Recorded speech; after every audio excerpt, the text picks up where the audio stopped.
Di dalam thariqah Tijaniyah tidak pakai istilah khalwat-khalwatan, tidak pakai hal-hal yang secara fisik memberatkan.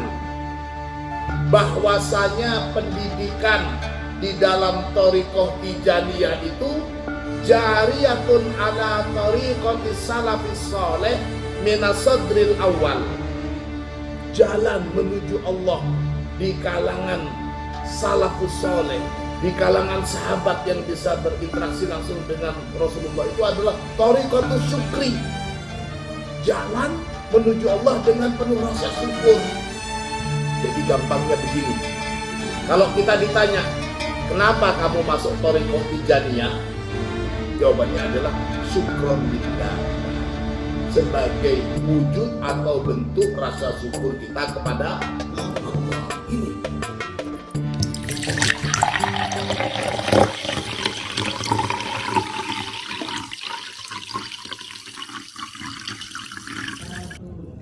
Bismillahirrahmanirrahim. Alhamdulillahirabbil alamin. Allahumma salli ala sayyidina Muhammadin al-fatih lima ughliqa wal khatim lima sabaqa nasiril haqqi bil haqqi wal hadi ila siratikal mustaqim wa ala alihi haqqa qadrihi wa miqdarihil azim. Rabbi shrah li sadri wa yassir li amri wahlul 'uqdatam min lisani yafqahu qawli, amma ba'du.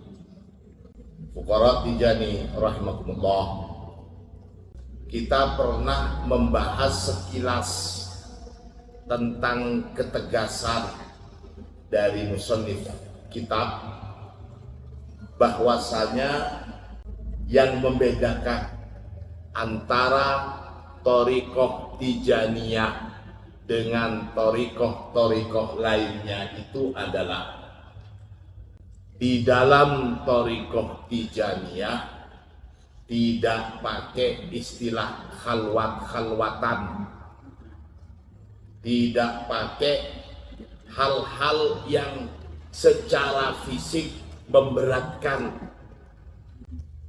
Ini, maka pada kesempatan kali ini kita ingin membahas masalah ini lebih detail lagi. Faqala al-musannif radhiyallahu anhu, wa muraduna bi kauni tarbiyah fi hadhihi tariqati khaliyatun an iltizamil khulwah, khaliyatun an iltizamil khulwah wal i'tizal 'anil nas wa nahwi dzalika mimma fihi tasdidun 'ala nafsi wa tadyiqun. Yang dimaksud apa yang kami katakan, bahwa di dalam thariqah Tijaniyah ini khaliyatun an iltizamil khalwah, tidak ada keharusan untuk berkhalwat, wal i'tizal 'anil nas, kemudian menyendiri, orang Madura nyepeh, menjauh dari orang-orang, tidak kumpul dengan orang-orang kebanyakan, atapah atau khalwat di goa atau di tempat terpencil. Yang dimaksud di dalam thariqah Tijani, pendidikannya tidak ada yang seperti itu. Di sini dikatakan at-tambihu, ialah satu peringatan, ala anna tarbiyata fiha, bahwasanya pendidikan di dalam thariqah Tijaniyah itu jariyatun ala thariqatis salafis saleh minasadril awal,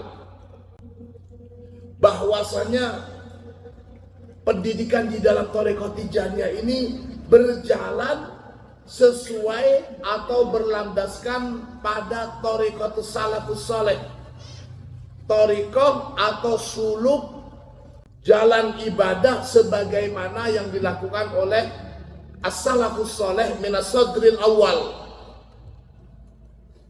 As-salafus saleh minasadril awal itu maksudnya adalah kalangan para sahabat, allati hiya at-tariqatul asliyah, di mana tata cara bagaimana para sahabat yang langsung bisa berinteraksi dengan Rasulullah secara zahir, itu adalah thariqah untuk menuju atau jalan untuk menuju Allah yang asli, yang murni. Apa itu? Wahya thariqatus syukri wal farahi bil mun'im subhanahu wa ta'ala wa riyadati al qalbiyah. Jadi tarbiyahnya jalan menuju Allah di kalangan salafus soleh, di kalangan kelompok pertama, di kalangan sahabat yang bisa berinteraksi langsung dengan Rasulullah, itu adalah thariqatus syukri,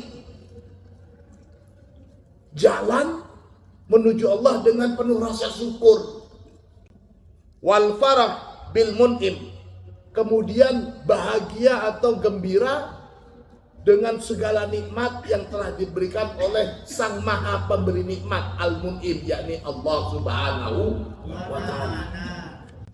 Jadi gampangnya begini, kalau kita ditanya, kenapa kamu masuk thariqah Tijaniyah?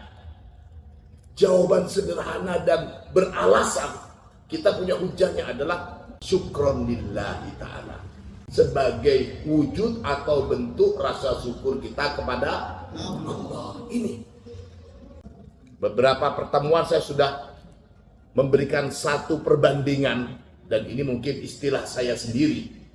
Ada thariqatus syukri, ada thariqatus syarti.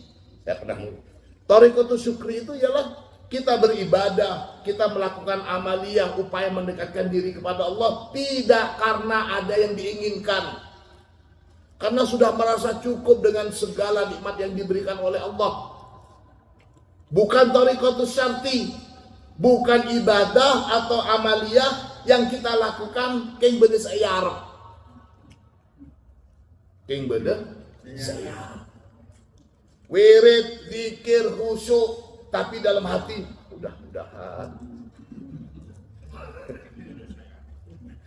mudah-mudahan apa terserah, beda saya. Bahasa kita itu ki korang baik. Di dalam Tijaniyah syukur artinya sudah cukup. Dan ini yang dicontohkan oleh Nabi Ibrahim. Ketika saya sering menceritakan ini, ketika Nabi Ibrahim pengen dilempar ke kobaran api, malaikat hujan datang. Ibrahim, mau saya bantu kamu? Akan saya datangkan hujan supaya apinya padam? Gak usah.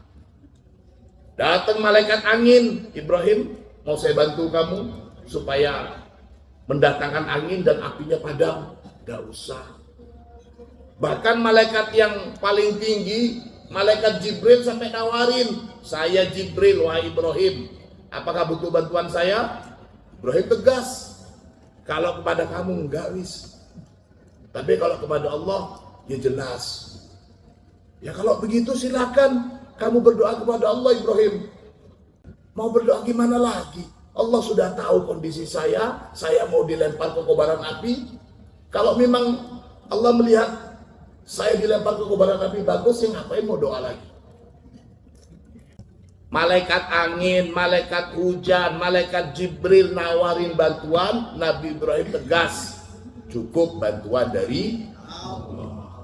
Ini bentuk wujud dari rasa syukur. Lo ngarep ke lain, lo ngarep ke lain. Ini jadi thariqah Tijaniyah itu landasannya tidak lain adalah syukur kepada Allah, dan ini yang penting ar-riyadhah qalbiyah, tanpa menyalahkan.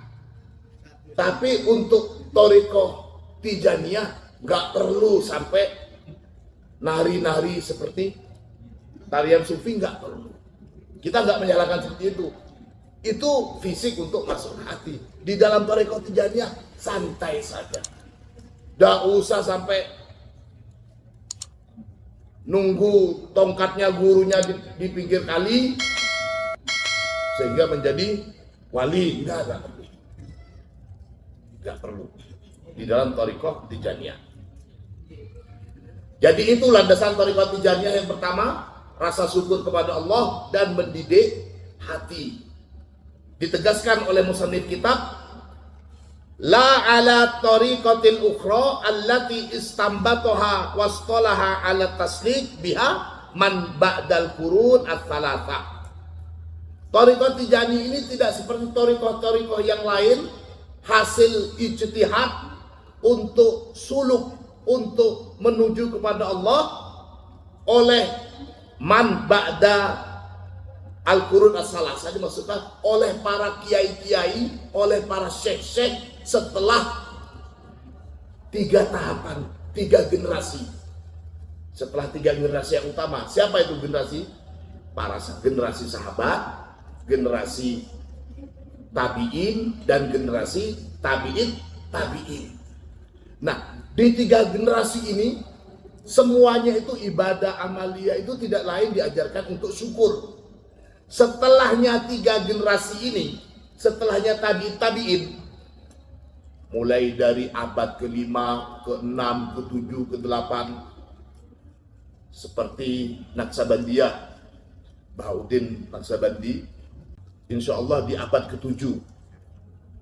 Kemudian Qadiriyah, itu di abad ke-6.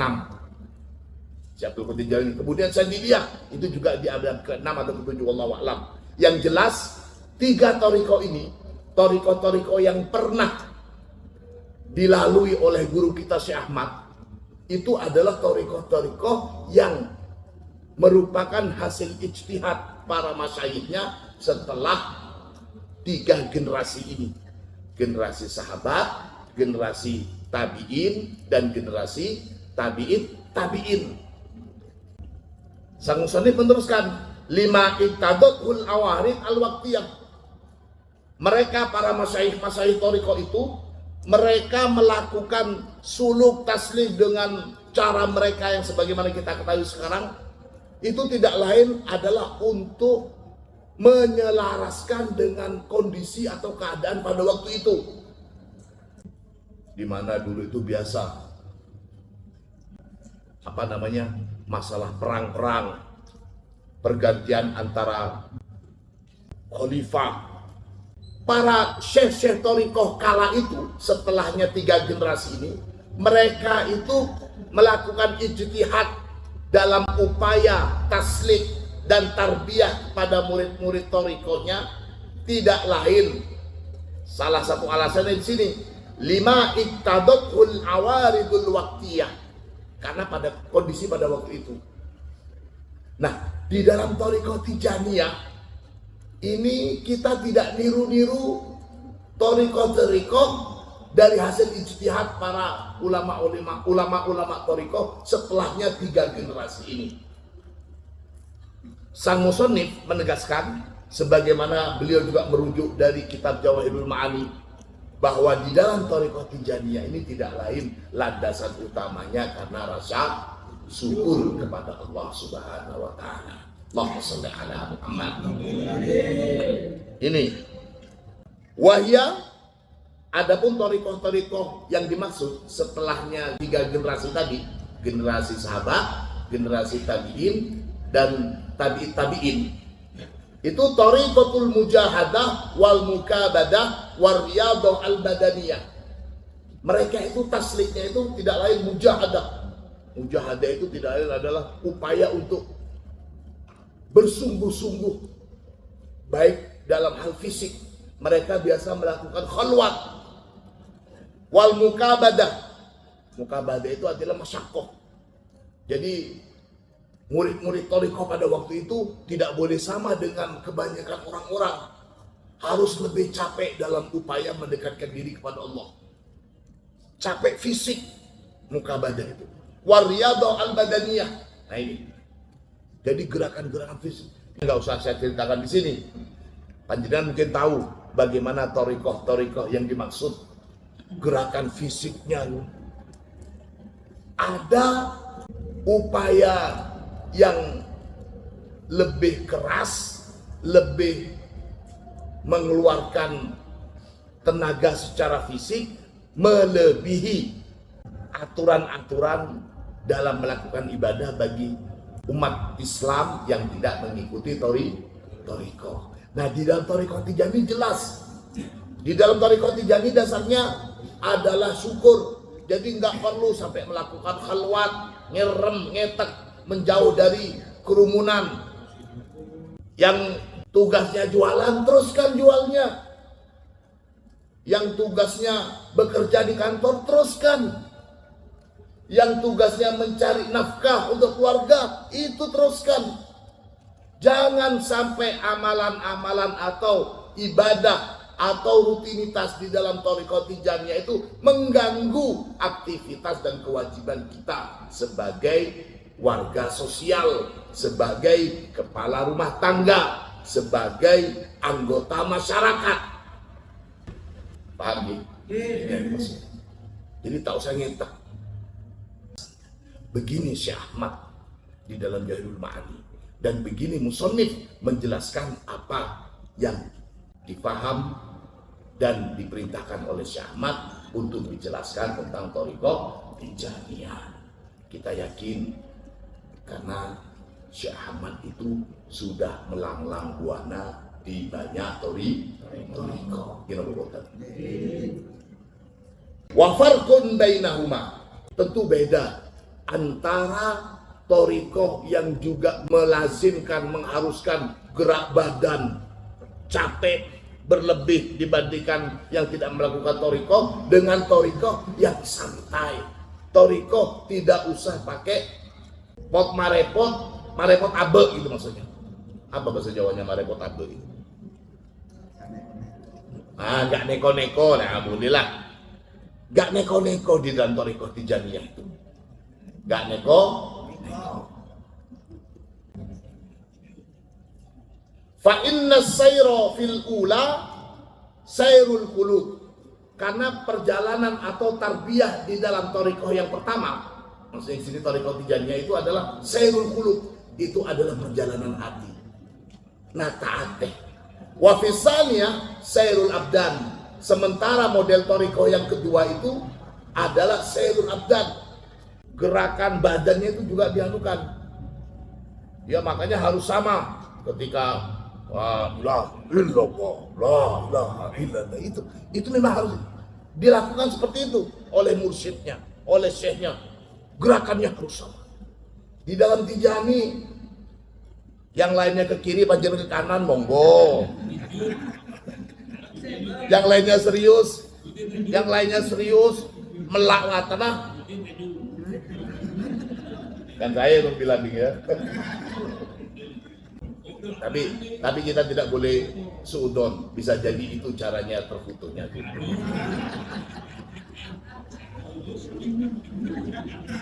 Kemudian memahamin di dalam Thariqah Tijaniyah itu kan Thariqah santai.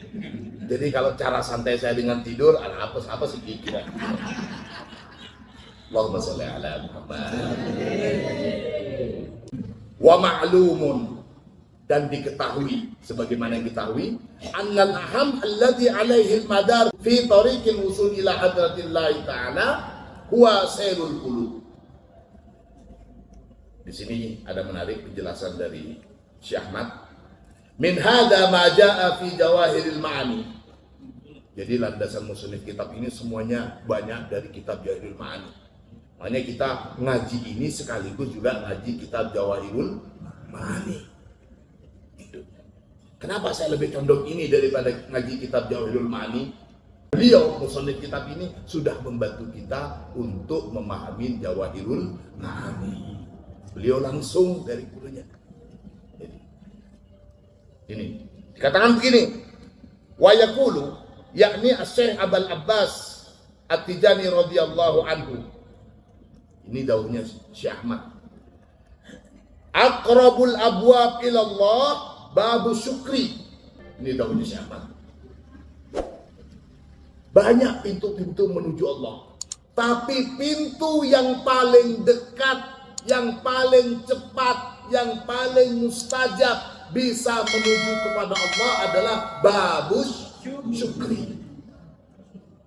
Pintu syukur. Ini dawuhnya Syekh Ahmad.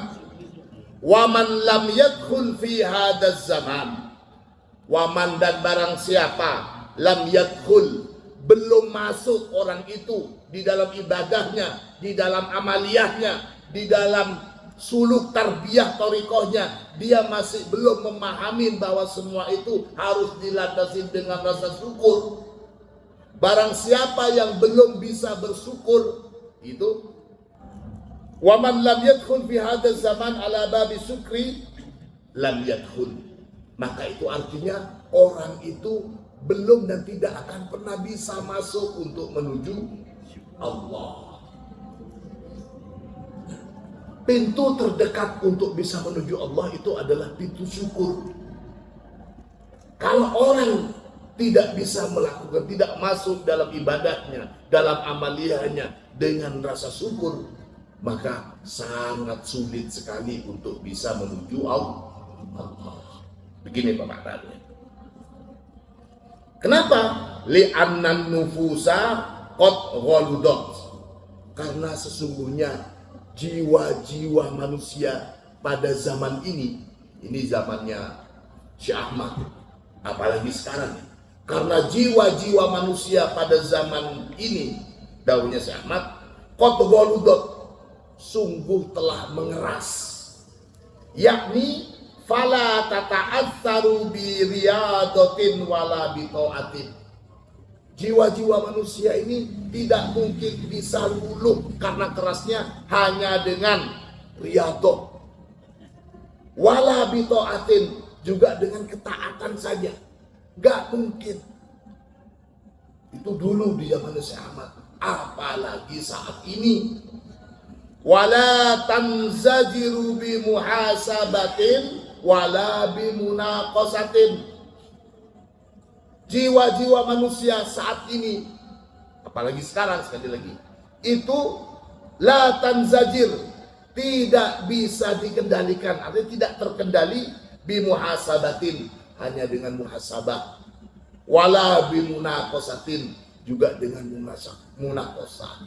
Diskusi ini kok begini keras hati umat manusia saat ini. Syekh Ahmad tahu, kalau kaca itu sudah gelap gitu. Karena setiap kali seorang itu melakukan sesuatu, awal mula hati manusia itu bening sekali.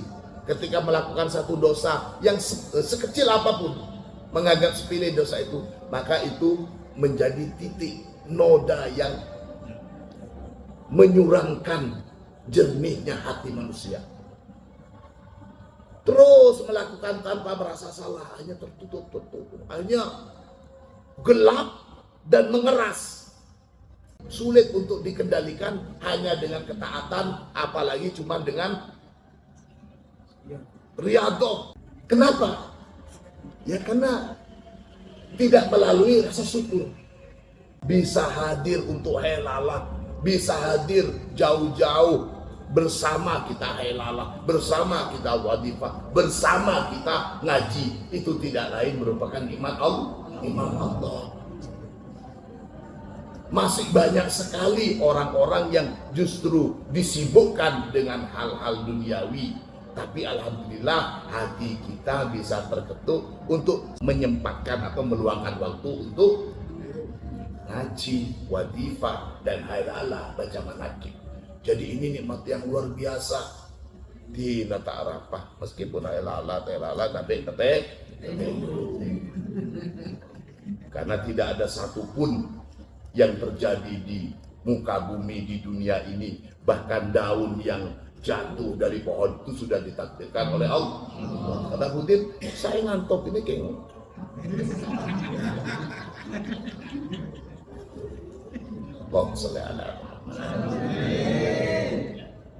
ngaji Jumat lagi ini memang ngaji yang nggak pernah menyalahkan jemaah selalu benar. Thank you. Dan pengajian memang harus begitu. Bagaimana tidak?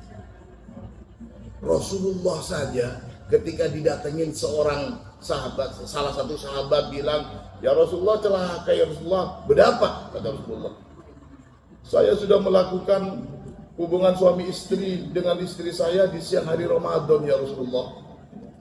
Apakah Rasulullah kikir? Enggak. Rasulullah cuma bilang, wah kamu punya kena kafarat kamu. Kamu harus membebaskan budak. Bebaskan budak gimana ya Rasulullah? Saya ini miskin. Ya kalau gitu, silakan kamu melakukan ibadah puasa 2 bulan mutatabi'ain. Ya Rasulullah, 2 bulan ya Rasulullah. Ya sebulan pulang. Ya kalau begitu kamu ngasih makan kepada fakir miskin 60 orang. Aku mulai dari ujung timur sampai ujung barat yang paling miskin itu saya ya Rasulullah. Langsung sama Rasulullah dikasih kurma. Hal seperti itu. Dan begitu cara Rasulullah. Ketika ada seorang Badui kencing di masjid. Masjid waktu itu tidak seperti sekarang. Masjidnya Rasulullah, Masjid Nabawi itu cuma dikasih pelepah daun kurma di pinggir-pinggirnya dan nggak pakai tehel seperti ini, apalagi karpet. Ya tanah-tanah biasa itu. Orang Badui, istilah Badui itu adalah orang kisah, orang gunung, tak tahu atet. Nah itu Badui istilahnya. Pokoknya sekarang pas kami nyecelaki masjid. Para sahabat marah jengkel. Kemudian Rasul sudah dia bilang, biar selesai dulu kencingnya. Jangan sampai terputus kencingnya.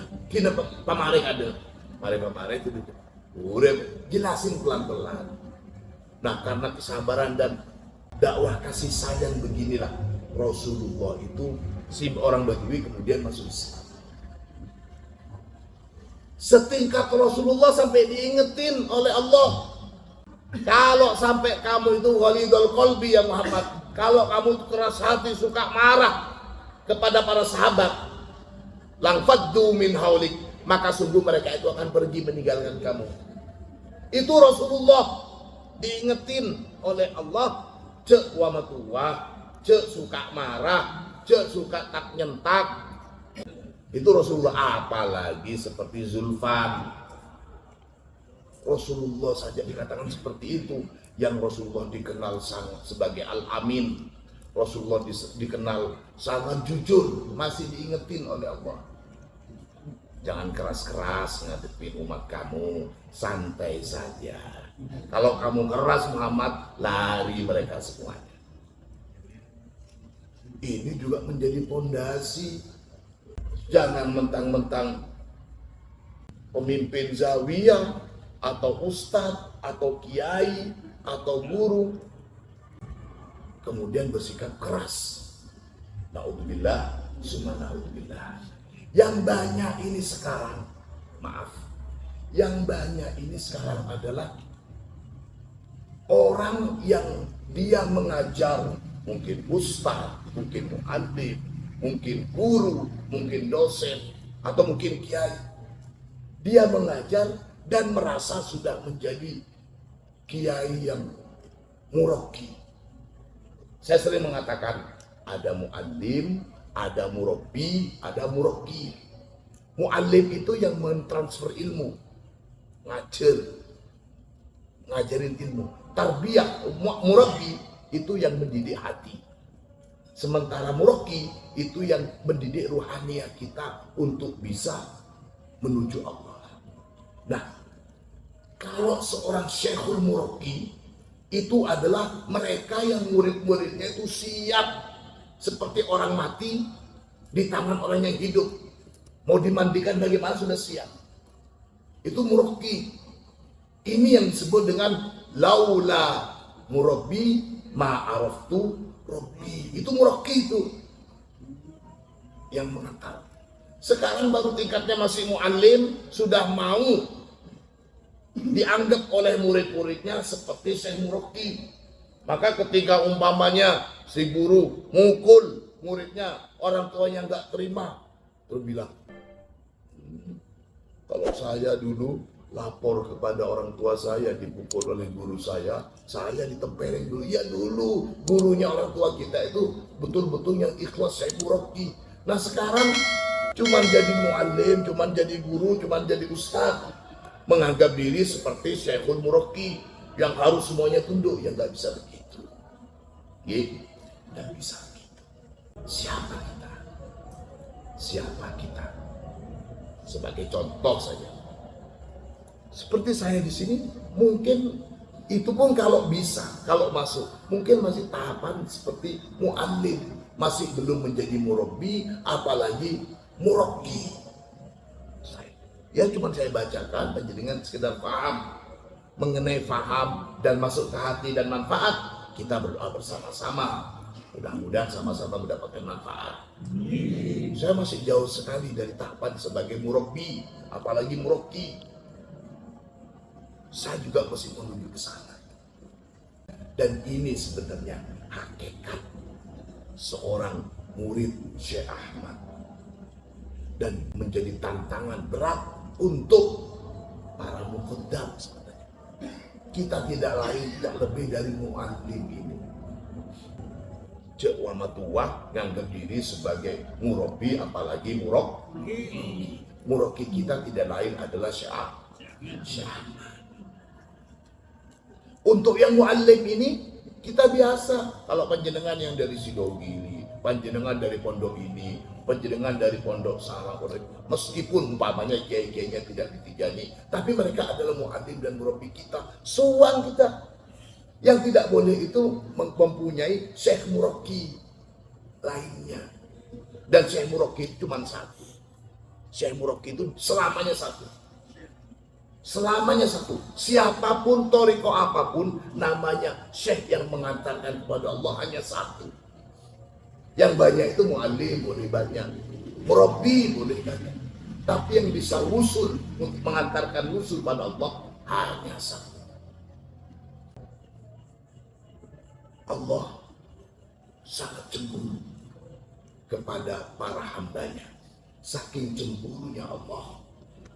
Dosa yang paling besar itu adalah ketika kita menduakan Allah. Syirik. Allah nggak mau disirikin. Saking cemburunya Allah. Dosa yang paling besar itu adalah berbuat syirik. Maksudnya menduakan Tuhan. Rasulullah juga cemburu sekali. Ketika para sahabat berbicara tentang kehebatan Nabi Adam. Ketika sahabat berbicara tentang kehebatan Nabi Ibrahim. Nabi Musa, Nabi Sulaiman, Nabi Isa, didengar oleh Rasulullah. Para sahabat diam, sahabat ketika Rasulullah duduk. Saya tahu kalian membicarakan kehebatan Nabi ini, Nabi itu, Nabi. Memang mereka itu begitu. Memang Nabi Adam begini. Memang Nabi Musa itu begini. Memang Nabi Sulaiman itu begini. Hebat. Tapi tahukah kalian, saya ini adalah Habibullah. Saya ini kekasih Allah. Dalam bahasa kita, saya lebih dari mereka. Rasulullah nggak mau kita sebagai umatnya menduakan kemuliaan Rasulullah dibandingkan nabi-nabi yang lain, supaya bisa usul pada Allah melalui Rasulullah. Dan para syekh tariqah juga begitu. Repot kalau lebih dari satu yang mau nonton kita menuju Allah. Cukup satu saja. Untuk yang lain kita anggap sebagai murabbi dan mu'allim. Kalimat ya murabbi ruhi. Nah, murabbi ruhi itu maksudnya murabbi. Jangan asal-asal lihat yang berjubah kemudian kita tuh, wahai murabbi ruhi, ngerti murabbi ruhi. Murabbi ruhi kita siapa? Murabbi ruhi kita siapa? Jangan mentang-mentang yang kelihatan tasbihnya hebat, kemudian kalau sholat lo bambu satu jam, kemudian kita anggap sebagai murabbi ruhi. Jadi sekali lagi murabbi ruhi kita adalah Syekh Ahmad, dan murabbi ruhi kita ngajarin kita bahwa di dalam thariqah Tijaniyah itu gak ada upaya keras-keras yang menyampaikan dada. Maka ini menjadi dasar kita. Kalau umpamanya ada pembantu-pembantunya Syekh Ahmad, umpamanya ada tangan kanannya, ya istilahnya pembantu Syekh Ahmad, bahasa kita muqaddam itu pembantunya Syekh Ahmad, mengajarkan kesulitan yang merepotkan badan di dalam thariqah Tijaniyah, ya ini tentu berbeda dengan apa yang menjadi dasar dan penjelasan dari Syekh Ahmad. Allahumma sholli ala Muhammad. Ini Wa ma'lumun anna al-ahamma alladhi alaihi al-madar fi tariqil wusul ila hadratillah ta'ala huwa sayrul qulub. Dan sebagaimana kita ketahui bahwasanya yang terpenting dan menjadi poros utama dalam jalan untuk menuju Allah, untuk bisa wusul kepada Allah, huwa sayrul qulub, itu tidak lain adalah jalan atau tarbiyah hati. Bin nadri fi ahwalil qalbi wa ma yuslihuhu wa ma yufsiduhu ala sanadil i'tidal wa taqyid bi syariah al-mutahharah. Nah, ini tentu banyak riwayat-riwayat, banyak penjelasan Rasulullah bagaimana kita untuk mensucikan hati, bagaimana untuk bisa menjadikan hati ini bening. Ini yang menjadi satu landasan di dalam Thariqah Tijani. Maka penyakit-penyakit hati di dalam Thariqah Tijani, khususnya bagi kita murid Thariqah Tijani, itu sebisa mungkin harus kita obati. Belajar jujur, jangan suka iri dengki, belajar dan terus berusaha, jangan ada pikiran sombong, riya, sum'ah dan lain sebagainya. Itu semuanya adalah penyakit-penyakit hati. Ini para hadirin sekalian rahimakumullah, beberapa hal yang menjelaskan bahwasanya di dalam Thariqah Tijaniyah itu inti dari pendidikannya adalah bagaimana mensucikan hati tanpa harus repot-repot dan bikin capek badan dengan cara berkholwat dan sebagainya. Mudah-mudahan itu kita bermanfaat.